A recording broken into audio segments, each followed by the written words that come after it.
আমার ছাটের তরকারি হয়ে গেছে। বাহ, দারুণ এসছে, দারুণ। নমস্কার বন্ধুরা, অপর্ণা রান্নাঘরে আপনাদের সবাইকে স্বাগত।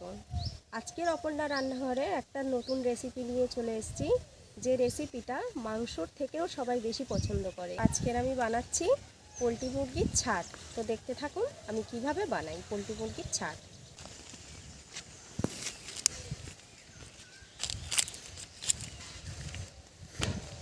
এ কি তোমার কোলে উঠে গেছে? হ্যাঁ, এসে ডাকছিল, ম্যাং ম্যাং করছিল। এই যে দেখো দেখো, ক্যামেরা হচ্ছে, দেখো দেখো, সবাই দেখবে তো, দেখবে তো, দেখো। হ্যাঁ, ভিডিও করে নিয়েছে সবাই। চলো, হ্যাঁ চলো। ছাট নিয়ে চলে এসেছি, টাটকা ছাট একদম। দেখুন, ছাট হচ্ছে কি, এগুলো চর্বি ছাল, এগুলো এর মধ্যে প্রচুর ছাল আছে। তো সবই এগুলো চর্বি চর্বি ছাল, এই যে ছাল। তারপরে এই দেখুন, এইগুলো সব, এগুলো ভীষণ ভালো লাগবে, টেস্টি। আর তার মধ্যে এরকম আছে, এইগুলো ছাট, এইটা না। আর এগুলো মুরগির এই যে পেছন, এগুলো দারুণ লাগে খেতে। পা আছে, এগুলো গিলে আছে, এগুলো মেটে আছে, এখানে গলা আছে। তো আজকের আমি বানাবো ছাট কষা। তো দেখতে থাকুন ছাট কষা কেমন হয়। দারুণ, আমার তো কিন্তু ভীষণ ভালো লাগে। একদম টাটকা না? হ্যাঁ, আমার মাংস তো আমি খুব একটা পছন্দ করি না, দেশি মুরগি ভালো লাগে। আর পোলট্রি মুরগি অত ভালো লাগে না, তবে পোলট্রি মুরগির ছাটগুলো আমি ভীষণ পছন্দ করি, খুশি হয়ে খাই। টাটকা ছাড় তো, আর একদম চর্বিও দারুণ আছে। চর্বি মানে ভীষণ চর্বি হয়েছে। আগে আমি ডানাগুলোকে কেটে দেব পরিষ্কার করে। আচ্ছা, এখানে নিচ্ছি আমি গলাগুলো পরিষ্কার করে কেটে নিচ্ছি। গলা ছাল পরিষ্কার তো আজ হালকা কেটে নিলেই হয়ে যাবে। তো সবই পরিষ্কার আছে।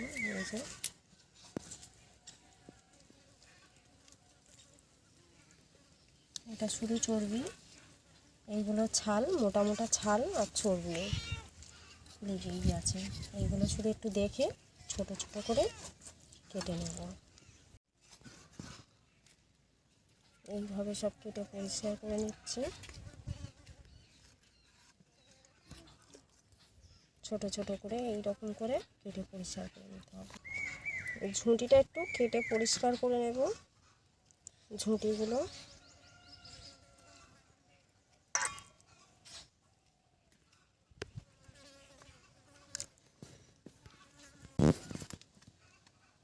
এইভাবে পাগুলো কেটে পরিষ্কার করে নেব, নিয়ে এরকম একটু ছোট করে নেব এইভাবে।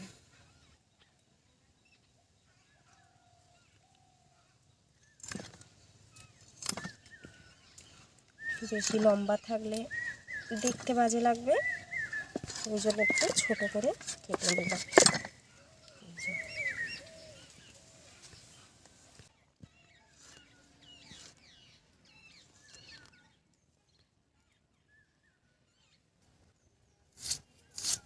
যতটা পরিমাণে পেঁয়াজ লাগবে এখানে কেটে নিচ্ছি।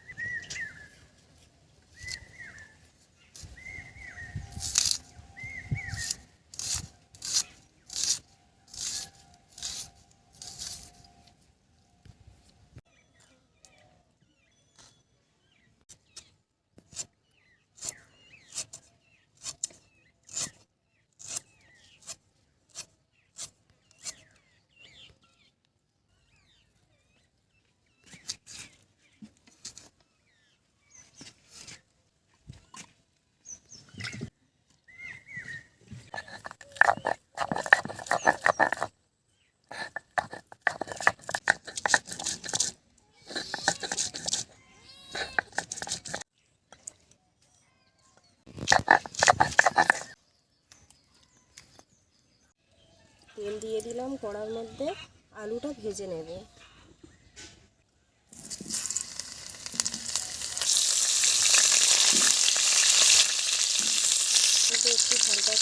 ছড়িয়ে দিলাম, একটু হলুদ দিয়ে দিলাম।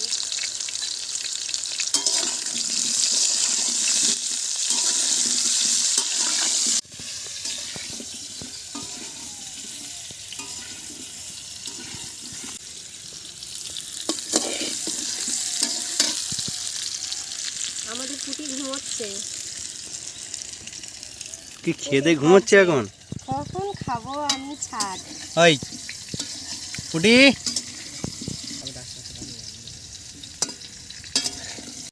তেল দিয়ে দিচ্ছি, বেশি তেল দেবো না, অল্প করে তেল দেবো, কেননা মুরগির ছালে প্রচুর তেল আছে। দিয়ে দিচ্ছি আমি গোটা গরম মশলা, করে দিয়ে দেবো পেঁয়াজ,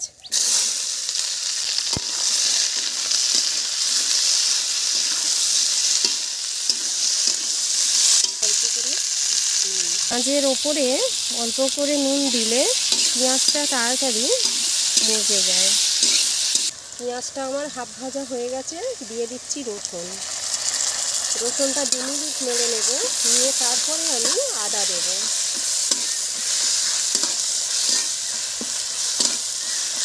এখন একদম তেল নেই কড়াই, যখন আমি এই ছাড়গুলো দিয়ে দেব তখন দেখবেন প্রচুর তেল বেরিয়ে আসবে, তেল পুরো ঝোলের মতো হয়ে যাবে, এতটাই তেল বেরিয়ে যাবে।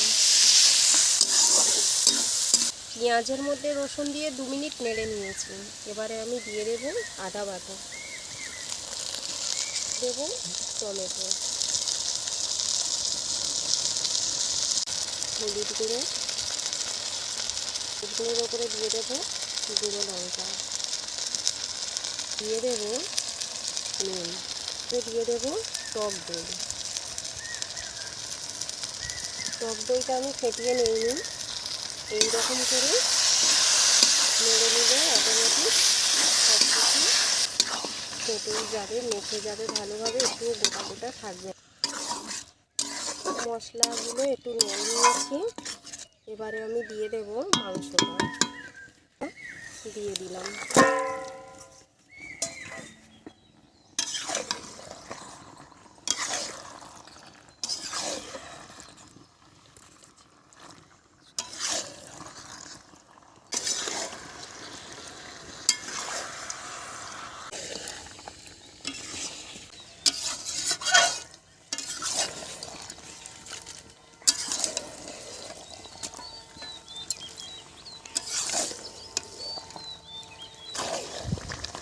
যা লাগছে না, হতে দে, এখন অনেক বাকি। সুন্দর লাগছে আর সেরকম স্মেলটাও ছাড়ছে সেরকম। এখনো অনেক বাকি। টক দই দিলে একটু ঘন ঘন নাড়তে হয়, না তো লেগে যাওয়ার সম্ভাবনা থাকে।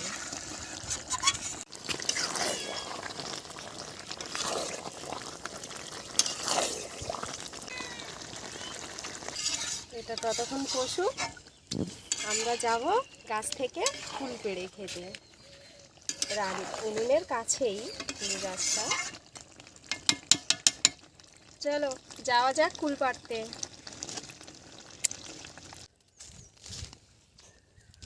লাঠি এনেছি, দেখ কুল পেকে গেছে, দারুণ কুল হয়েছে, দারুণ, পুরো পেকে গেছে। তবুও এবছর তো কুল কম গাছে।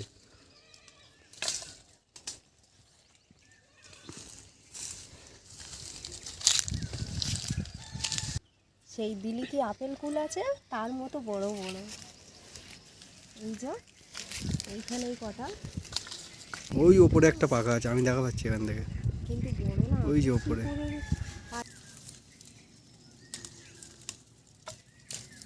আমার হাত লেগে চলে গেল, হাত পাচ্ছি না। ইয়া পেড়েছি, ইয়া পেড়ে নিয়েছি, দারুণ বড়। হ্যাঁ বড় বড় হাত পেয়েছি, আবার এদিকেও পাবো, এইখানে অনেকগুলো আছে।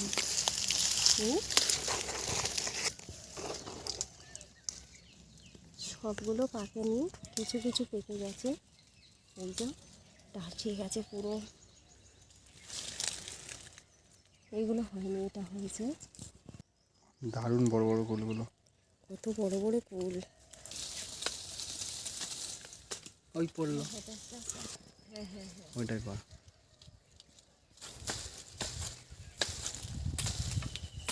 ফুলগুলো কি বড় বড় ফুল।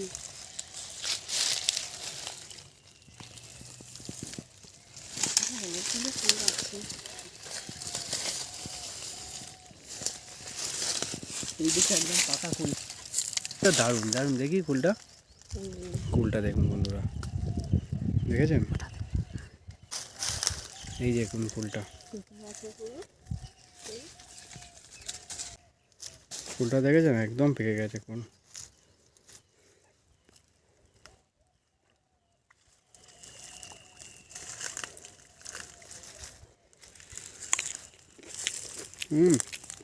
সেই সাপ হেভি।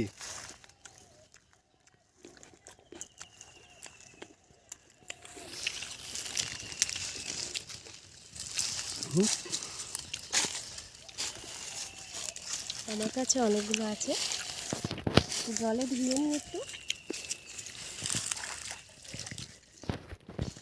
নিচে পড়েছিল।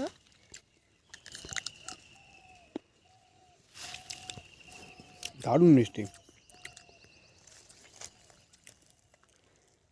হেবি সুন্দর খেতে।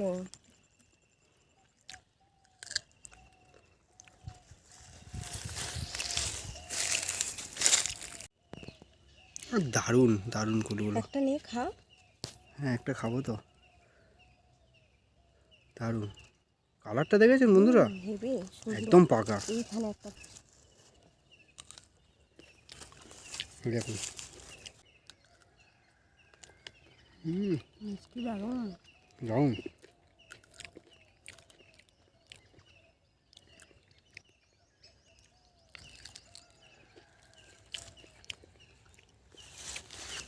ওটা এদিকে আছে, অনেক আছে, এদিকটা পাকা আছে অনেকগুলো। প্রচুর পেকে আছে গাছে। ওকে, সেই এই দিকটা তো আমি দেখতে পাচ্ছি সব হলুদ। অন্যান্য বছর আরও কুল থাকে বন্ধুরা, এবছর তবুও কম, কুলটা অতটা হয়নি। যাই হয়েছে এগুলোই অনেক। ফুল পেড়ে চলে এসেছি। এই যে ফুলের একটু হালকা করে ছাল ছাড়িয়ে নিয়েছি, উপর থেকে একটু নুন ছড়িয়ে দেব। এবার এটাকে খাবো। আর তরকারিটা বসিয়ে দিয়ে গিয়েছিলাম, তরকারিটাকে নাড়বো দেখি।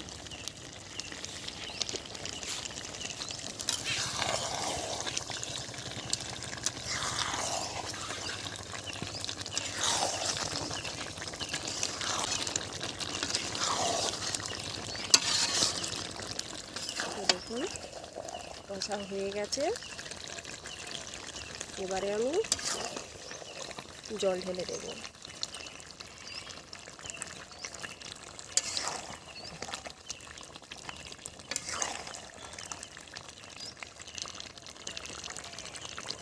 কষা কমপ্লিট হয়ে গেছে, এবারে আমি জল দিয়ে দেবো। আলুগুলো দিয়ে সবের মধ্যে দিয়ে দিলাম ভেজে রাখা আলু।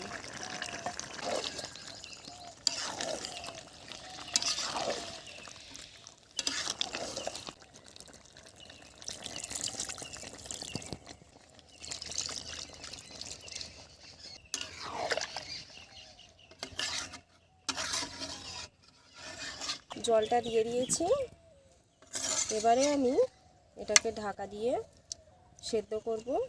ছাট্টের তরকারির যে কষা করব, বেশি ঝোল হলে ভালো লাগবে না, একটু কষা কষা লাগবে। আমি যে যতটুকুনি জল দিয়েছি অতটুকুনি পুরোটাই সেদ্ধ হওয়ার জন্য, আর আলুটাকে সেদ্ধ হতে যতটা পরিমাণে জল লাগে ততটাই দিয়েছি। একদম মাখো মাখো হবে এটা।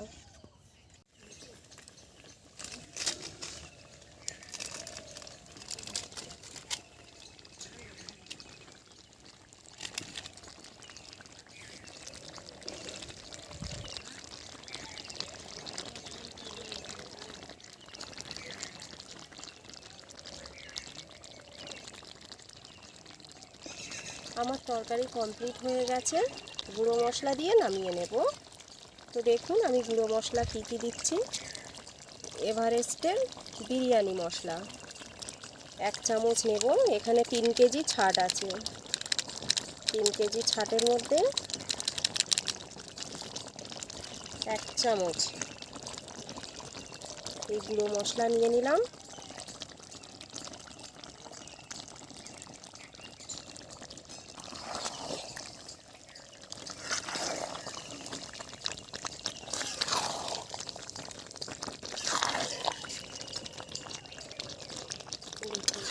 কত সুন্দর লাগছে তরকারিটা, একদম না তো কষা আর না তো ঝোল, দুটো মিডিলে দারুণ লাগছে।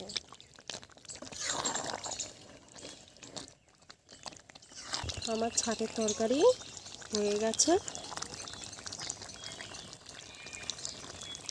বাহ, দারুণ এসছে, দারুণ।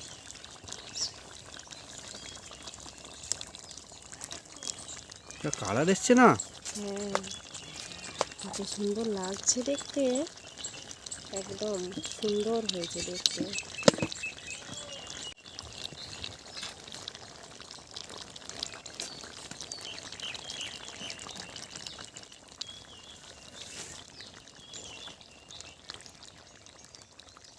হয়ে গেছে, এবারে আমি নামিয়ে নিচ্ছি তরকারিটা।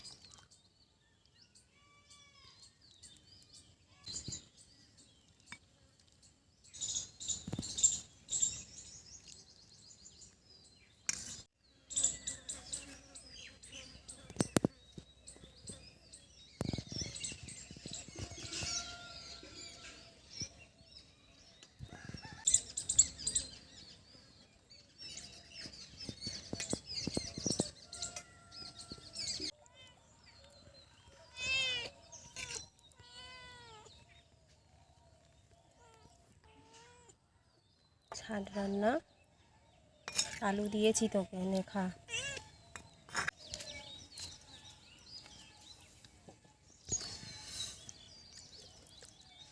গন্ধটা যা ছাড়ছে না, দুর্দান্ত। মা, দারুণ গন্ধ ছাড়ছে। খা। ও, সেই জমে গেল।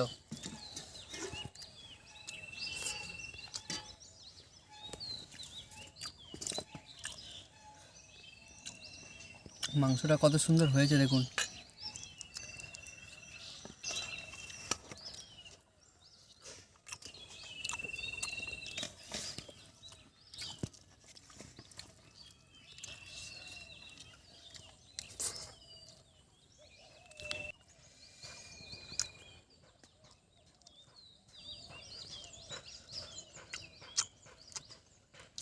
দারুণ সিদ্ধ হয়েছে।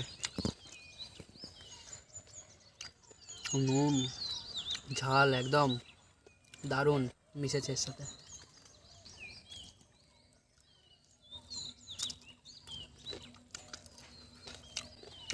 অপূর্ব।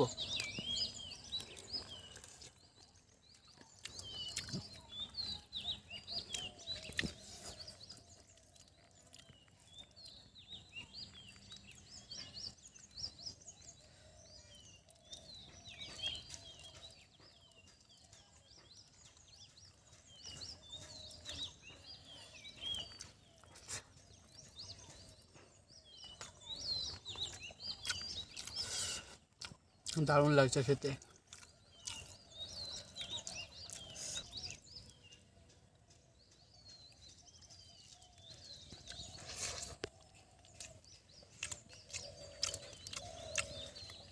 দুর্দান্ত।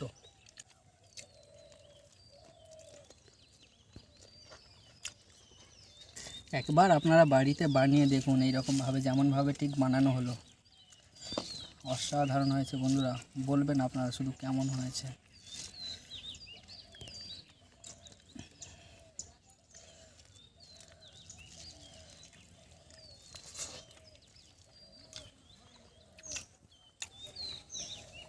সেই স্বাদ। এর স্বাদ ভোলার নয়,